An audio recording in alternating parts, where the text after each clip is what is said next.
Today's edition of the Sarah Carter Show is sponsored by the Association of Mature American Citizens, the only conservative alternative to AARP. Go to amac.us/Carter. Thank you for joining us on this Memorial Day edition of the Sarah Carter Show. I'm Greg Corombos, host of the 3 Martini Lunch podcast and part of the Sarah Carter team. I am not your guest host today. You will be hearing plenty of Sarah, but she is off on a much-deserved vacation and will be back later in the week. Today, of course, we salute the service and sacrifice that so many have given to our great country.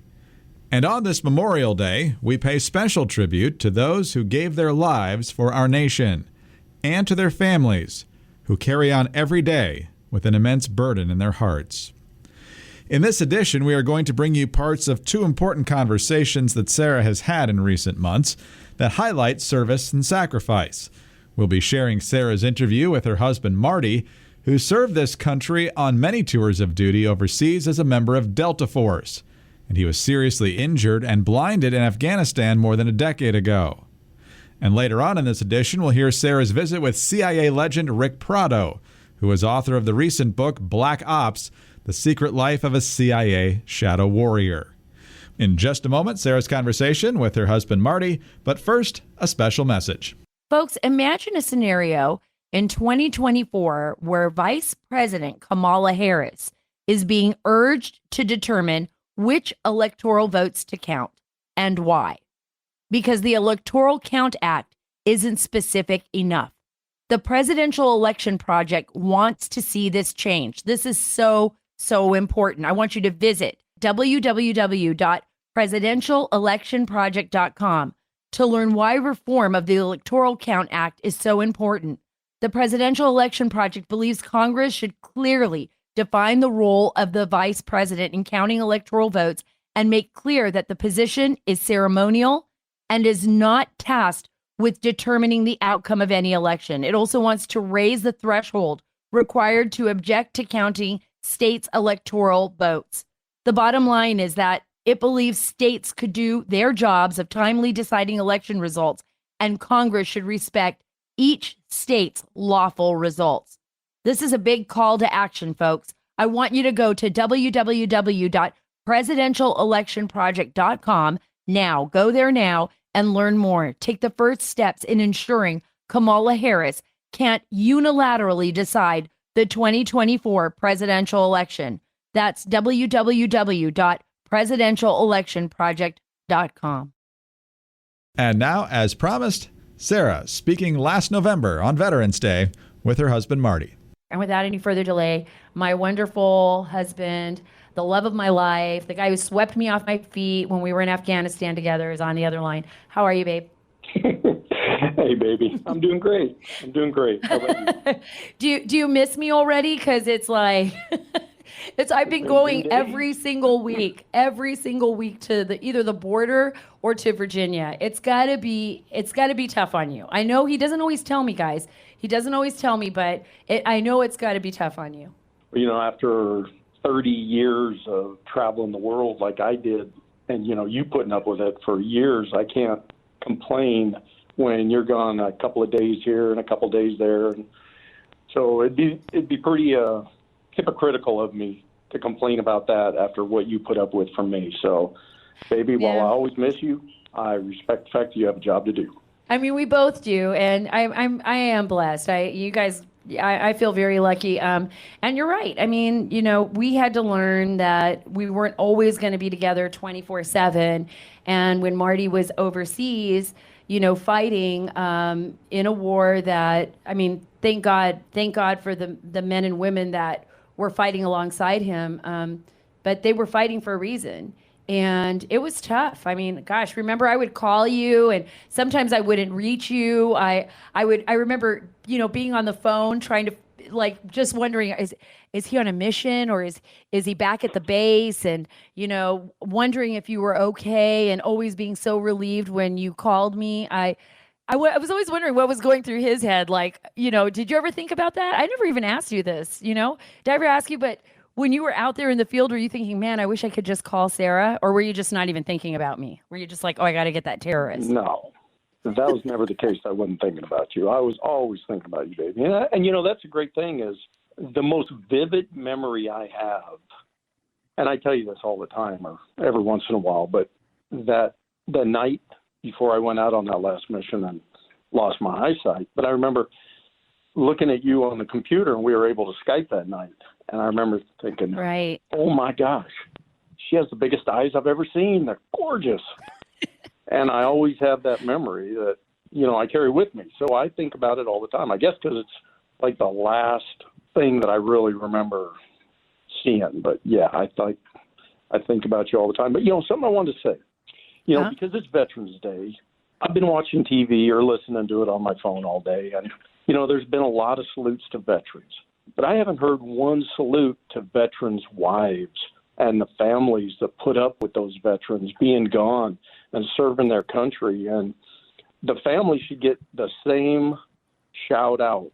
And I haven't heard it. And I want to shout out to you, babe, and to our family that put up with it. I mean, you're the one that's had to pick up the pieces when I came home broken up a little bit. And, you don't get the credit you deserve. People don't realize, they see you busy and they see you in every state all over the place. They don't realize that when you're here, you're accomplishing everything that normally you would do. Plus, you're carrying me around to do the things I got to do because obviously I'm not going to drive. So that's one shout out I want to give to the spouses of the soldiers out there and the families that they serve along with those soldiers. That is really important. That is,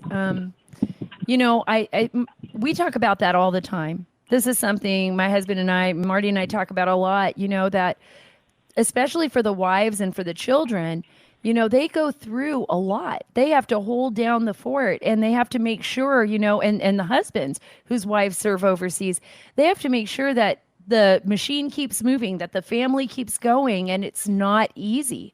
And then even when you got back from, I guess we could talk a little bit about what happened when you got wounded. I don't know if I've ever said this before, but you were the first call I got after you were blinded in Afghanistan. I mean, you made sure to call me before that, you went under the knife, before they took you in for emergency surgery. And I was lucky enough that you could call me. But I think people do forget about the families. They do forget about the wives and the husbands and the kids and everything that they went through. And remember how hard it was for us when you got back. And, we were going through hospitals and rehab. I mean, we really felt alone for a while. I mean, and there were other extenuating circumstances because of the classification of your job, but it was really tough. Well, you're right about that. I remember, we had protocols in place. If we could talk, we did talk as far as notifying our next of kin. If we couldn't talk, then obviously there was a process in place to take care of that. But I'm lucky I was able to give you a call. And I remember I was going into surgery in Bagram, and I'd gotten flown to Bagram and all that. And I was getting ready to walk into surgery, and somebody said, "Hey, we got your wife on the phone." And they handed it to me. And I told you, I'd gotten dinged up a little bit. I didn't know. I knew that was a lie. Yeah. I was like, nobody calls me for a ding. Nobody calls me from Afghanistan for a ding.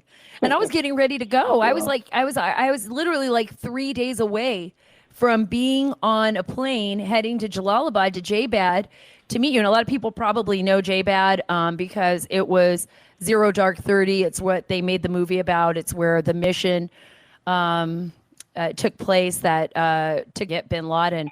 But I remember this was 2011, even same year. But we had lost our friend. Remember, Chris Hondros was killed 3 days before, and he was a photographer for Getty. He and Tim Hetherington lost their lives in Libya and Tripoli. And you had called me and you had felt so bad. Poor Chris. I remember Chris and Marty had a very interesting New Year's in 2009.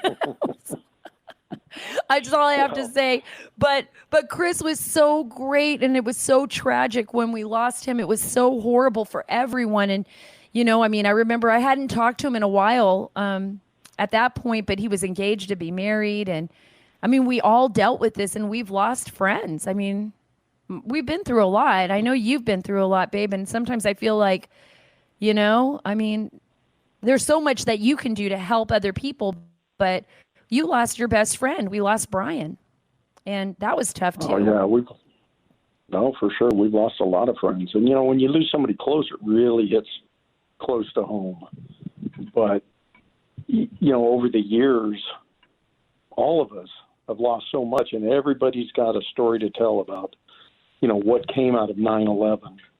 But I guess, you can choose to look at the difficult stuff, or you can choose to look at the parts where it's really brought us together, because that's just kind of, I'm always an optimist, and I like the fact that we are together in this fight, and it's a worldwide fight. I may have just retired, but the only reason I kept working as long as I did was because of the guys I worked with, and the chance to see them and talk to them as well. See them, metaphorically speaking, I guess, but talk to them every day. I feel like I see them. And that's the fight we're fighting, and it goes on, So, yeah, happy veteran to all the soldiers, sailors, airmen, Marines out there. The bottom line is the fight goes on, and we can't let down our guard now. And you mentioned something super important, and I thought about it when you said it, but you talked about the Constitution. And the amendments to the Constitution mean something to me, and which one I think is so important. Right. That we're really struggling with right now, and that's First Amendment. Freedom of speech. Absolutely. We do not have the freedom of speech that we used to. So while I was a soldier carrying a weapon overseas, you're a soldier carrying a pen and paper, CONUS, here in the States, fighting for the First Amendment of our Constitution.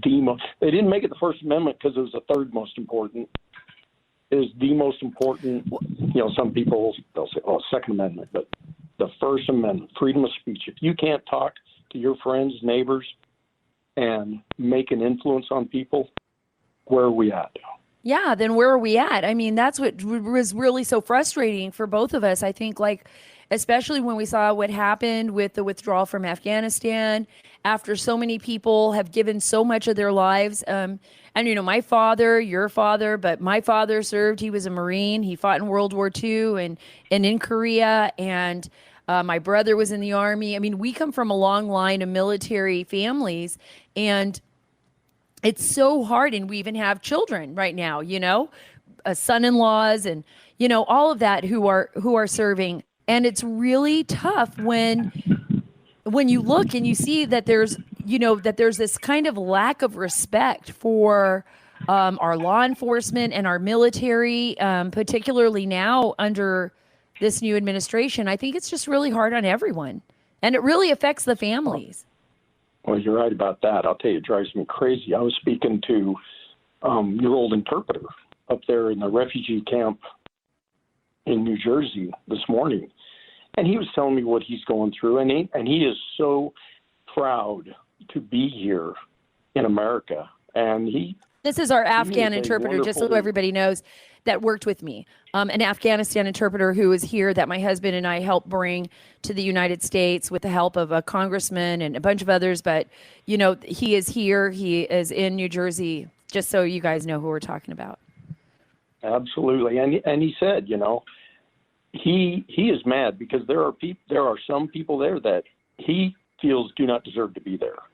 And he appreciates every opportunity that the United States has given him. And yeah, I was pretty bitter about the way we left Afghanistan. I think it was very ill-advised. I think there was a plan in place that was totally not followed up on by the administration, but that's a podcast for another day, I guess. But bottom line, right. He mentioned how much he appreciates the veterans that did everything for his country and him. Right. And now he's going to do everything he can for his new country. And I know that. And he's going to appreciate it. And he's an American, and he's going to love it. And he's going to embrace this nation. And I think those are the principles that we stand for. I think about 9/11, and everybody talks about 9/11 as being a day. I talk about it being 20 years. Don't you think? I mean, for us, it's been our whole life practically. It's been a long slog, that's for sure. One of the questions, babe, everybody asks me, they always say, like, how does your husband do it? He's like, I try to explain to people that you always see the glass, for the most part, as half full. Rarely seen you really hit rock bottom, even though I know it's been tough on you. I mean, it's never was easy, just losing your sight alone and a whole new life. But people always say to me, like, how did your husband do it? How did he come to terms with it? And even though I try to explain it, I never do a good enough job. Can you tell people about that, like what it was like? I mean, it was tough on all of us, but for you, you were the guy that did everything. Everybody would go to you for advice. You were the one that drove most of the time. You were the one that did almost everything. And then you had to learn how to do this all over again and then rely on people like me. And I'm not the greatest driver, although I think I am. My wife's an awesome driver. And I can count parallel Parker times on 0 fingers that she's gotten in an accident when we were driving. So maybe I get a little nervous sometimes, but she's awesome. But I'll tell you, what it came down to is I was in the hospital, Walter Reed Bethesda, and you were there. And, you're coming to grips with when they came in and after my 3rd craniotomy, and the doctor came in and he shined a light in my eyes and asked me if I could see anything. And, at first I imagined I did. And then, he's quizzing me. And of course, it was my imagination. I was not seeing anything. And obviously, I'm not going to see anything. But what it came down to is you recognize that. I recognized it. And so you just make a conscious decision. All right. Yeah, it sucks. But, hey, there's a lot of guys a lot worse off. And you know what? I got a lot going for me. So I just take it as a challenge, and you just push through whatever's in your way. Whether it's walking around the block or whether it's framing a basement, whatever you set out your mind to do, you do the best you can, and you make it a challenge. And that's, I think, a lot of guys. One of my friends hit me up today, Harry. And he's a bilateral amputee. And he's the same way, You just got to take it as a challenge, because if you let it beat you, then it will. But if you don't let it beat you, then it won't. And so you push through it, and you just do what you can do. And, hey, what's the alternative? Being dead? So it's way better than that. Oh, yeah. I mean, I tell you, I was so scared the whole time. I kept thinking, like, when they called from Afghanistan, I was like, you may not come back. That terrified me. That just, I felt like my whole world was collapsing in until you got here. And by the way, when you have a husband who's blind, who actually makes you dinner and then redoes an entire basement completely blind, it does all the framing, builds the rooms, and does it so well that it looks like a professional did it. I can't even live up to it. I can't even complain about anything. If you want to know if there's anything that I'm mad about, it's that every time I complain, I feel like a jerk. Well, isn't that true? Because the bottom line is you work your ass off, and that is true. Whether there's anything that you could do that you don't, I don't even know, because you do everything that is required of you, and then you do about everything that's required of me. So it's a long. It's a symbiotic relationship. We've got each other. We support each other. I know I paid you a lot of money to say all these really nice things. Well, they're true, though. It is true. You are. That's why we make it work. It is true. It is true. And that's why, it may have only been not even 11 years now. It's only 10 and a half years. But, whenever one of us is feeling down or something, I tell you, look, we're just starting down this road. We got another 50 years to go. So. Positive thinker. I expect to be there. Oh, yeah, for sure. I was thinking about our kids and thinking about what people can do maybe to really let veterans know and let veterans' families know how much they mean to them or to the country. I think it's important. Doesn't it make you feel good when people come up to you at an airport or something and say, thank you so much for your service? we're honored to know you. Or, I mean, what do you think people can do to let other veterans know that, this isn't just about a day. This is about service, giving your life, willing to give your life for your country. Well, absolutely. I agree that when people come up to me and they say stuff, and I do appreciate it. I really appreciate it. But you know what?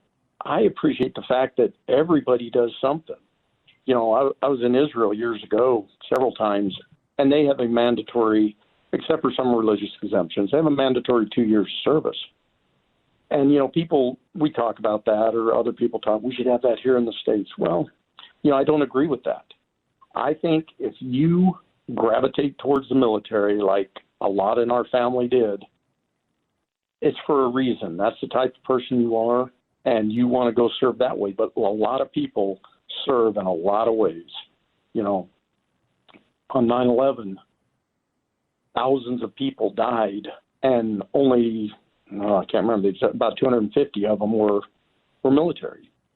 So then the first responders came in, and the tunnels to towers that you are talking about in the first of this podcast came in, and they're serving them, and I think that's awesome. So, I love being told that people appreciate what I've given up or what I've done, and I totally accept that. But at the same time, a lot of people do a lot of stuff, and there's more ways to skin a cat than one. So whether it's wearing blue or a fireman or a nurse or a doctor treating people, there's a lot of people that give a lot. So I don't want people to think that they did less because they didn't serve. It's not for everybody, but there's a lot of people that do serve in other ways besides being in the military, and I appreciate that. Oh, well, I love you. And this is, guys, you can hear it. This is the reason why I married this man. Although you were the one that chased me down, we have to clarify that publicly because I've been hearing the rumor mill.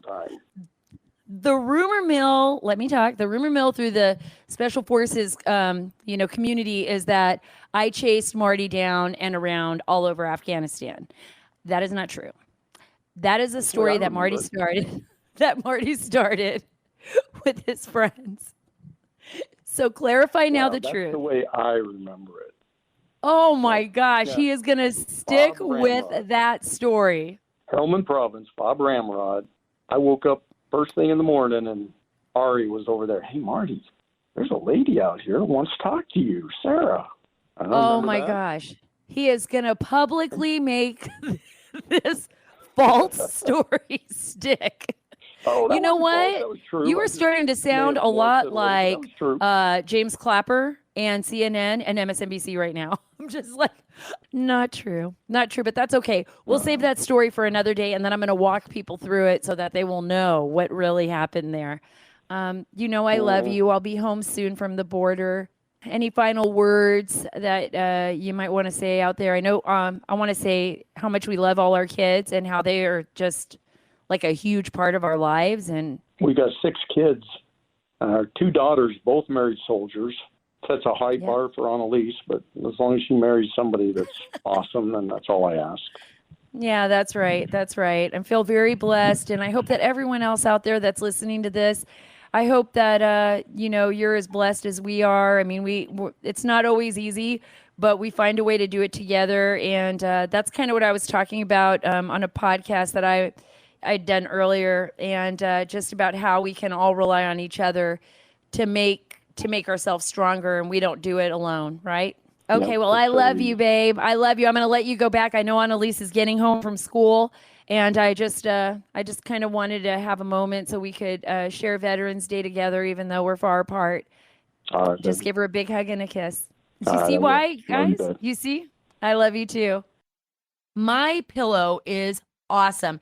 I've spent a lot of time talking about the great deals that My Pillow gives. Mike Lindell is a patriot, and he's done it again. Guys, he's done it again with this blowout slipper sale on all my slippers. Right now, you can save $90. Listen to this on my slippers, and they are so comfortable. They're amazing, and you can even wear them outside. They've got a very thick sole on the bottom. They're not just made for indoors. They're regularly, listen to this, $139.98 but the blowout price right now is $49.98, only with my promo code, okay? Only with my promo code. My slippers come with 4-tier cushioning system. It's a MyPillow patented feel. They've got the comfort memory foam. You can wear them indoor and outdoors, just like I said, and they're made with quality leather suede. They're available in every style, color, and size, machine washable. And listen to this. You get a 60-day money-back guarantee. And what's the promo code? It's simple. It's Carter. Just use the promo code Carter. Go to mypillow.com/Carter or call 1-800-685-7221 for the My Slippers for only $49.95. While you're there, take advantage of the deep discounts on all My Pillow products, including the BOGO extravaganza on bed sheets, My Pillows, and more. Visit mypillow.com/Carter or call 1-800-685-7221 today for the most comfortable slippers you'll ever own and get Mike's book free. mypillow.com/Carter or call 1-800-685-7221. This is the Sarah Carter Show. I'm Greg Corombos, host of the 3 Martini Lunch podcast and a member of the Sarah Carter team. As Sarah enjoys a much-deserved vacation, we look back to her conversation earlier this year with Enrique "Ric" Prado. Ric is a former CIA station chief in Central and Latin America, as well as the Philippines. He is the author of Black Ops: Secrets of a CIA Shadow Warrior. And their conversation back in March ranged from Afghanistan to North Korea and many topics in between. I spent a lot of time in Afghanistan, and I covered Afghanistan during the war, many years going there as a journalist. So I'm very connected to that region of the world. There were many times, and I was looking at the interview you did, which was a phenomenal interview, and everyone should look at it and see it and find it online with 60 Minutes. With David Martin, and I think it was just a phenomenal interview. But you talk a little bit about this. You talk about, strategies that were things that should have taken place, maybe and never did. One of them was Osama bin Laden, and that you believed that there was an opportunity for the CIA to actually capture him and question him, and it may have prevented September 11th. Talk a little bit about that. Yeah, there's 2 vignettes in the book that talk about things that we should have done. Bin Laden is one, and the other one is at the end of the book because it was the end of my career. I tried to do something for the last 3 years that told me that it was time to retire when that didn't work. But I will get to that one later. But the Osama bin Laden I opened a Bin Laden station in 1995, late 95. Mike Shorey was the chief. I was the deputy. We had a great cadre. A couple of other male officers, and about 6 or 7 analysts that were females. And I loved them because, boy, you talk about the mother instinct when it comes to profession. They're scary. They really know how to lock into things. So it was a fantastic little group. I didn't know anything about bin Laden at the time. But Billy Wall, who you saw a little bit of at the CBS program, he was our guy on the ground. Cofer Black was the chief of station there in Khartoum in 95-ish, in 96. And we had surveillance on bin Laden. We knew what he had for lunch. We knew what car he drove. We knew the routes we took. We knew how many bodyguards. Billy is a master military guy. He evaluated their posture, their weapons, their demeanor, everything. We had it down to a gnat. Wasn't he close enough to him he was so close to him at times that he could almost touch him. he was so close, right? He was running one time, and bin Laden came out on his Mercedes, and Billy did one of these, salute him. So he could have poked him in the eye with a pencil, but we weren't allowed. And that's the point. We raised several times 3 options to neutralize bin Laden: compromise him somewhere in the world, kidnap him, we call it duct taping, or whatever else the president assigns that we can do legally under his authorities. But the political fortitude wasn't there. And the example that I mentioned is, what if somebody could have shot Hitler in 1939? Right. Or what if a guy like me would have shot bin Laden, or be like Billy, shoot bin Laden or grab bin Laden and bring him back, like you said, for interrogation? You're talking the Cole would have happened. Our embassies in Africa would have been bombed. And 9/11 probably would have happened either. So that's the sad thing. That's the sad reality for us in the service, is that we are so vulnerable to the whims, the political whims. And when you have the lack of backbone and lack of fortitude to carry out these kind of things, the enemy knows that. The enemy knows that.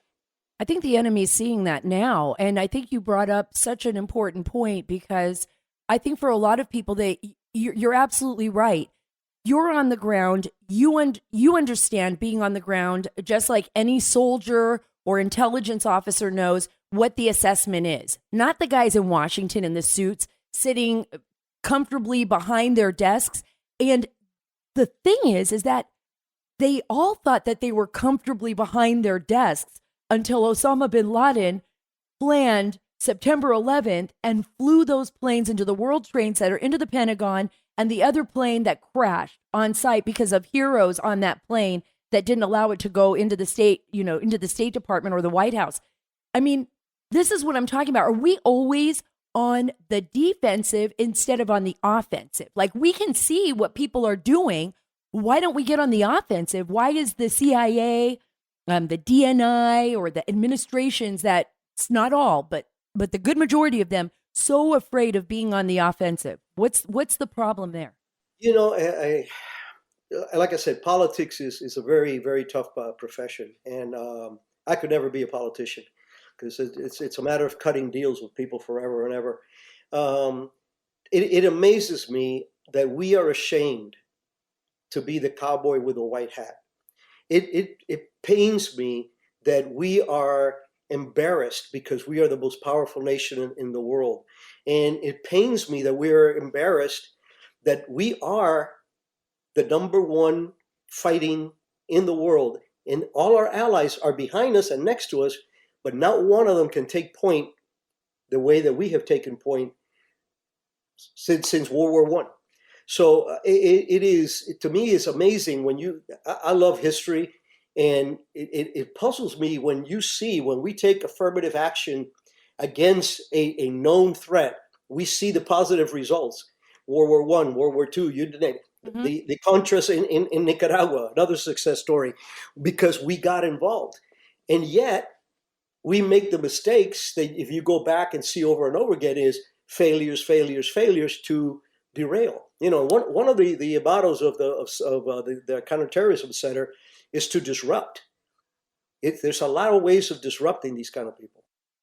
But we didn't do that in a lot of aspects. But you did. I mean, you did with. Let's talk about the Iran Contra. Let's talk about the Sandinistas and what you did in Nicaragua and all of. And I love the part that you said to in your interview with 60 Minutes, where you were talking about, like, look, there was a lot of bad press coming out, but they weren't like that. The majority of the guys that you trained, that you worked with, and you trained them, by the way, by yourself for a good period of time, right? I mean, these were good men and women that were fighting against an oppressive communist regime that was coming right into our hemisphere, just like what happened in Cuba. Well, it's funny because I had a wonderful career, and I can't, but that has to be the most rewarding period of my life.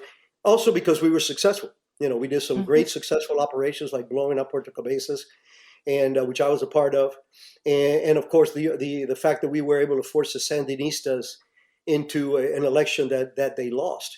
But imagine a Cuban kid who saw the revolution firsthand, who saw what happened to his parents and to his first country, but couldn't do a damn thing about it. And all of a sudden, this little Cuban from Miami, I am living in the Contra camps, and my sponsor is CIA. Every single night, I would grab a cup of coffee and I would sit with a different group of Contras. And I would ask them, I said, why are you here? Do you think any one of them says, well, when I read Lenin and Marx, I didn't agree. They didn't even know who Castro was, some of them. Right. It was all, they burnt my church down. They beat up my priest. They raped my daughter. They forcibly conscripted my 15-year-old son, and so on and so on and so on. That is so rewarding at that level that, I slept in a jungle hammock for the better part of 3 years. Monday through Fridays, I was in the jungles and the camps with the Contras. I ate with them. I got sick with them. I got shot at with them. I never ever said, "Oh my God, what am I doing here?" No, it was the most rewarding job.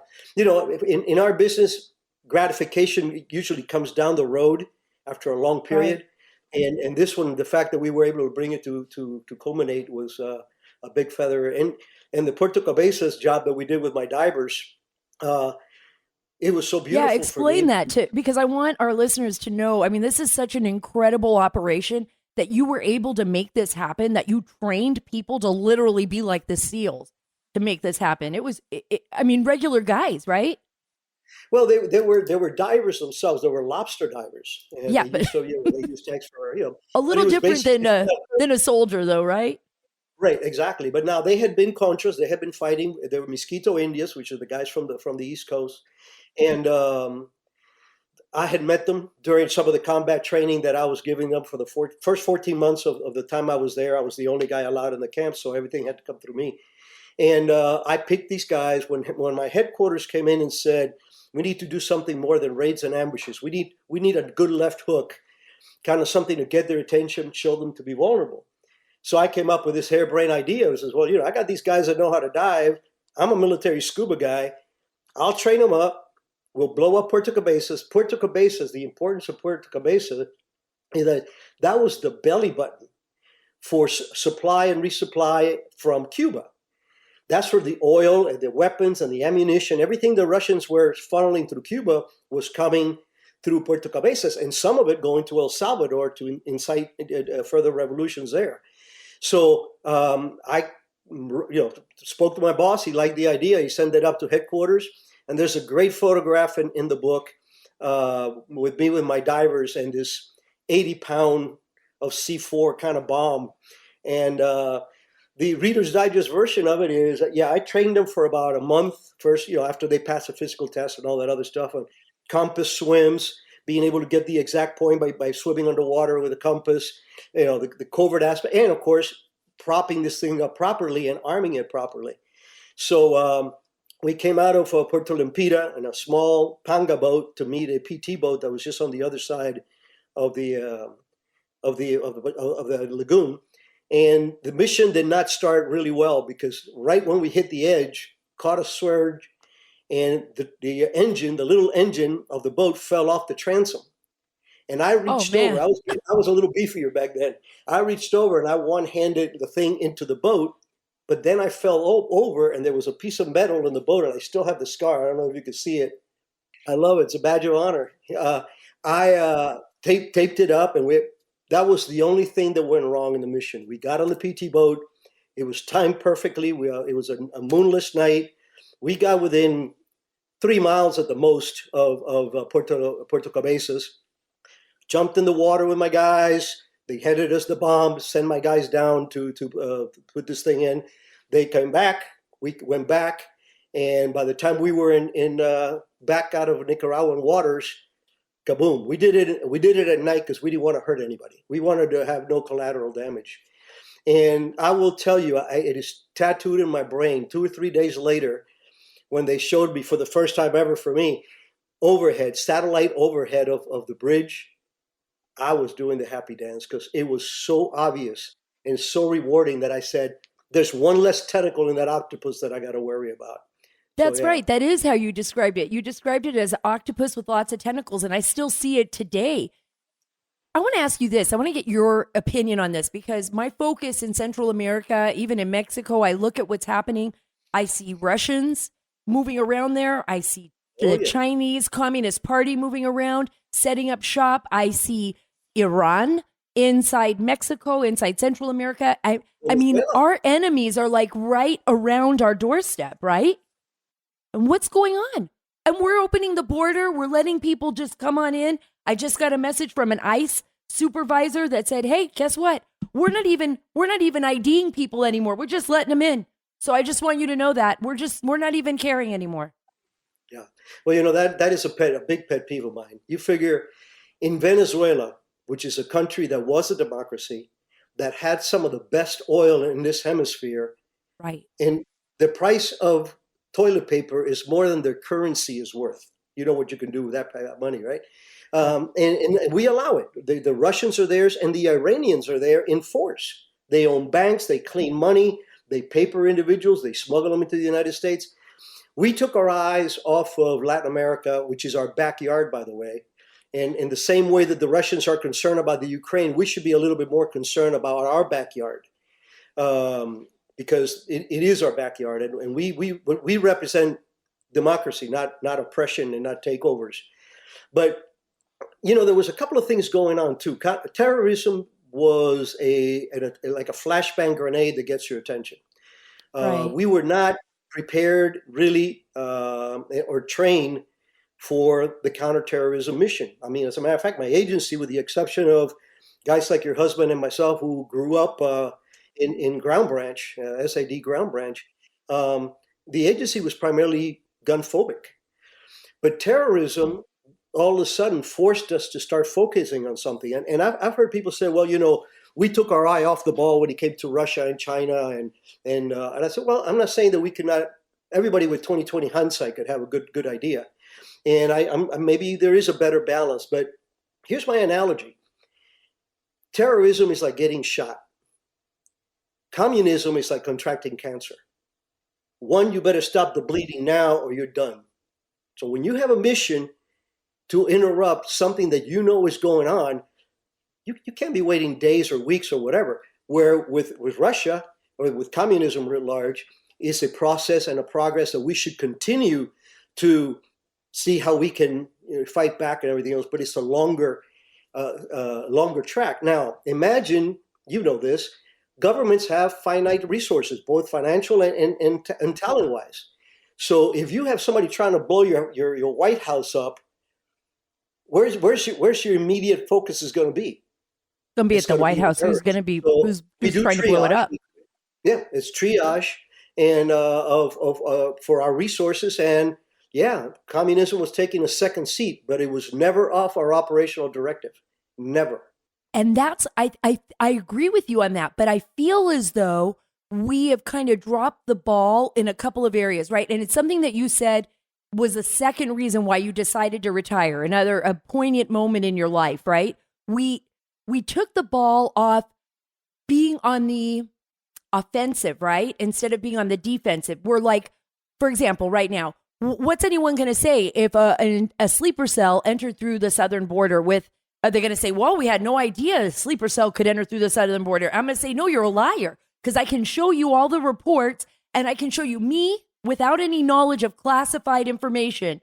I have put together enough open sourcing to show that the government was well aware that this could happen.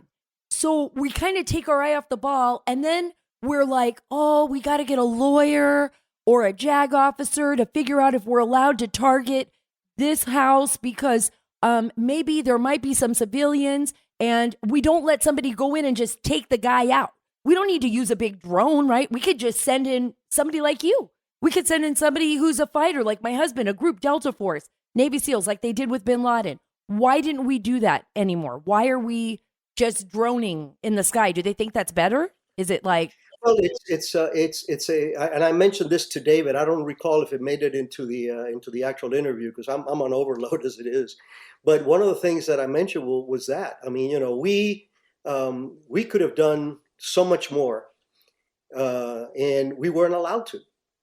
We were not allowed to, and I think it's the politics. The second episode that I was referring to was at the end of my career. I was chief of operations at the Counterterrorist Center when 9/11 happened. I had just taken over like 4 or 5 months before. I was overseas in a radical Muslim country where I was a chief of station.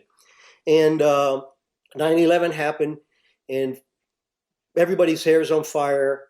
But about 4 or 5 months into this thing, I was sitting down with Kofor and Ben Bonk. Kofor was the chief of CTC, and Ben was his deputy. And I told him, I said, look, we're missing the ball here. We're fighting these guys in Afghanistan, but they are all over the world, and those are the ones that are important.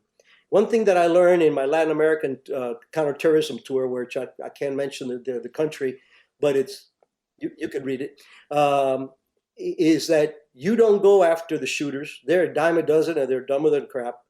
You don't go after the heads of an organization because A, sometimes they're political. B, they're very hard to get. And 3, all these organizations are hydras. Somebody else will pop up, if not 2. I learned that what you do is you attack the soft underbelly of terrorism, and that's their support mechanisms.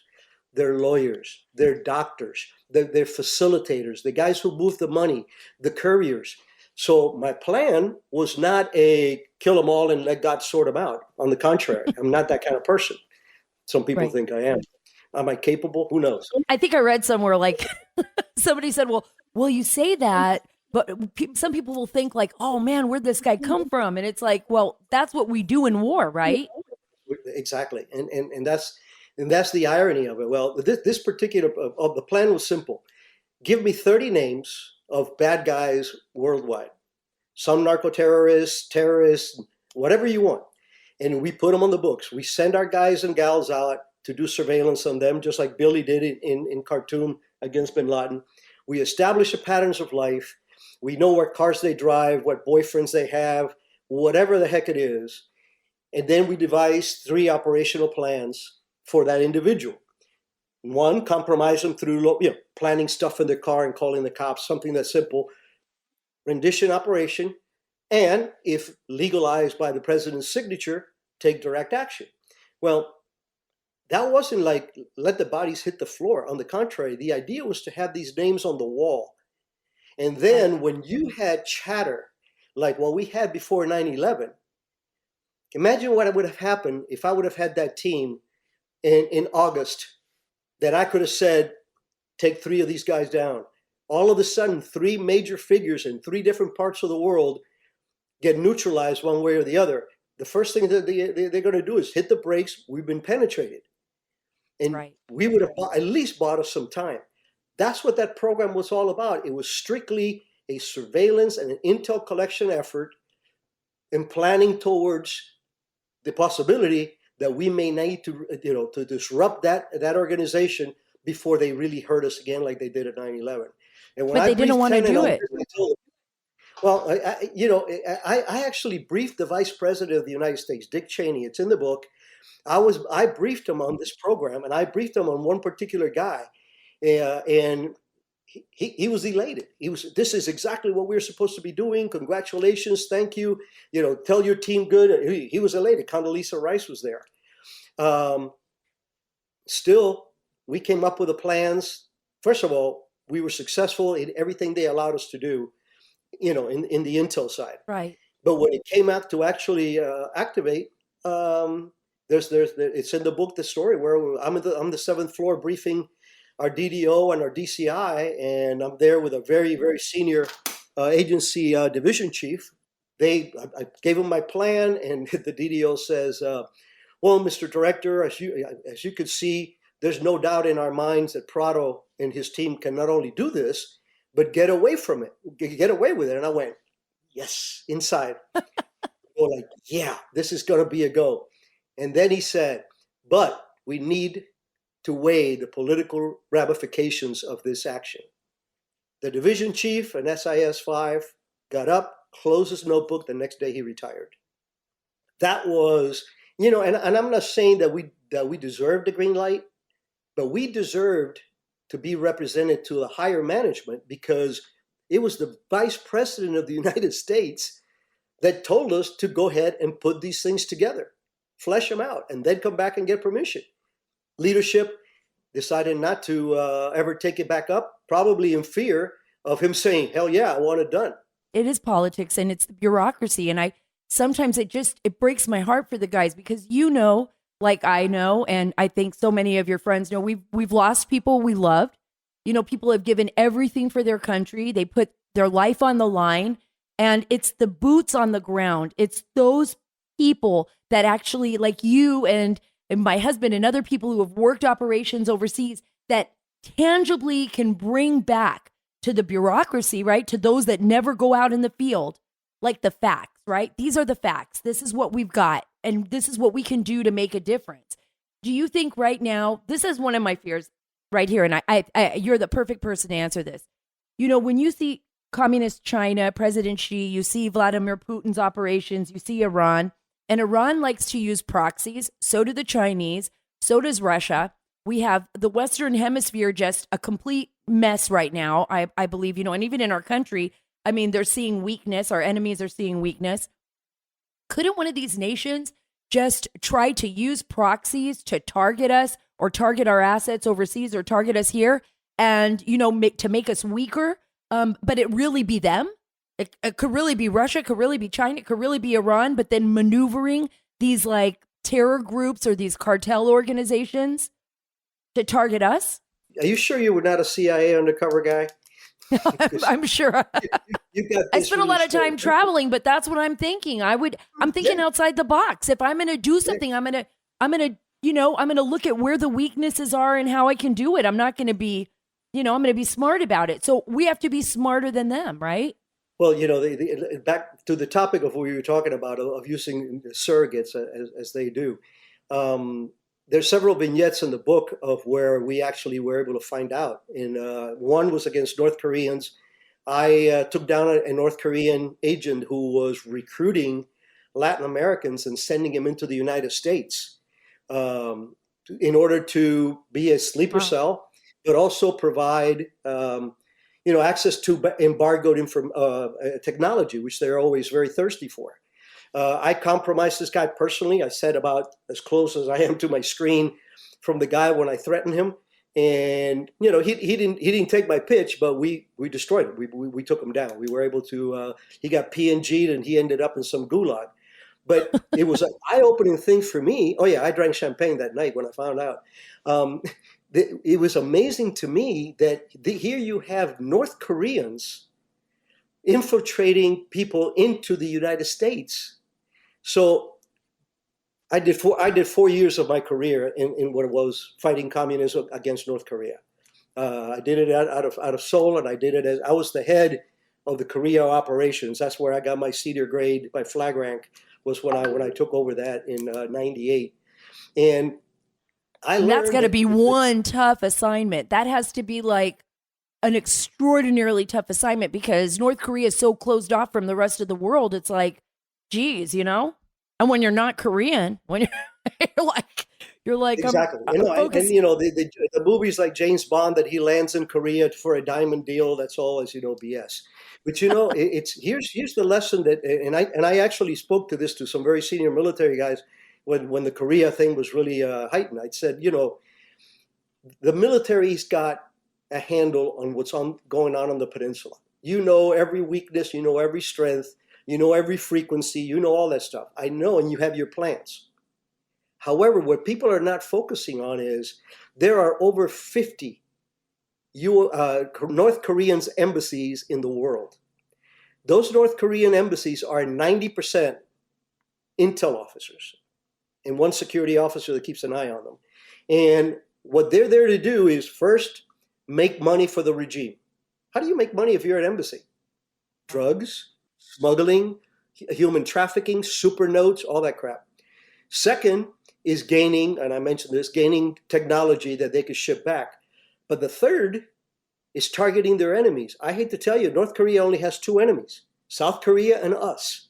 So and I told the generals, I said, you got to understand that if we go to war against North Korea, we will be attacked in 50 different missions of ours in worldwide. So we better start doing what I was trying to do with these guys and make book and see who those bad Koreans are. So if we're about to pull the balloon, I can at least try to interdict these guys before they start blowing my own people up. Rick, I can't thank you enough for being here. Remember, folks, it's Enrique Ric Prado. His book is Black Ops, The Life of a CIA Shadow Warrior. You guys don't want to miss this. Black Ops, The Life of a CIA Shadow Warrior. Out now on Amazon or wherever you want to get your books. That's Sara with retired CIA Station Chief Ric Prado. I'm Greg Corombos, host of the 3 Martini Lunch and also part of the Sara Carter team. Thank you so much for being with us. And remember to go to saraacarter.com for all of her latest stories. Oh, and have you subscribed to the podcast yet? Please do that at Apple, Spotify, or wherever you get your podcasts. And hey, as long as you're there, subscribe to the 3 Martini Lunch. Again, thank you for joining us today. May God bless America and all who have given their lives so that we could live free.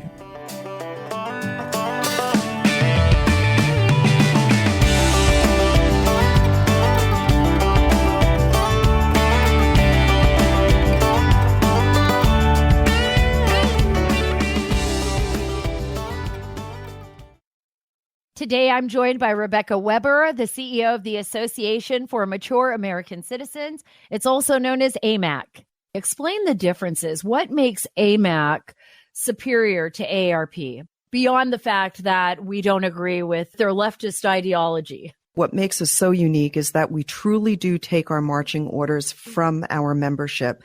Before we go out and about and advocate for any issue, we do consult with our AMAC members, and we do that through a variety of ways. But that really makes us very different, where AARP stood in support of Obamacare, even though their membership was largely against. AMAC will stand in support of our membership. In addition, Sarah, we offer benefits. We offer benefits just like the AARP. Ours are better because we offer choices. For example, you can call AMAC for your Medicare, and we're not going to do a one-size-fits-all one plan. The AARP endorses United Healthcare, whereas AMAC has its own trusted in-house licensed insurance advisors that are working for AMAC, stand for our mission of faith, family, and freedom, and then go about offering real choices. We do a lot of things like that I think make us very different and make us, quite frankly, better. Rebecca, thanks so much for being with me today. I'm honored to have you and AMAC as a sponsor for the Sarah Carter Show. For more information, folks, visit amac.us/Carter. Hey guys, we know it's hard to keep up with all the news these days, but don't worry, because we're here to talk and laugh about it all. Monkeypox is the newest disease that the media is creating panic with. Pelosi was denied communion from the Archbishop, and we interviewed former Navy SEAL Jack Carr. Hey, it's the Chicks here from the Chicks on the Right podcast. Download and subscribe to our daily podcast to hear us pick apart and pick on the news of the day. Politics to pop culture, nobody's safe, but it's all fun. Subscribe on iTunes or wherever you get your podcasts.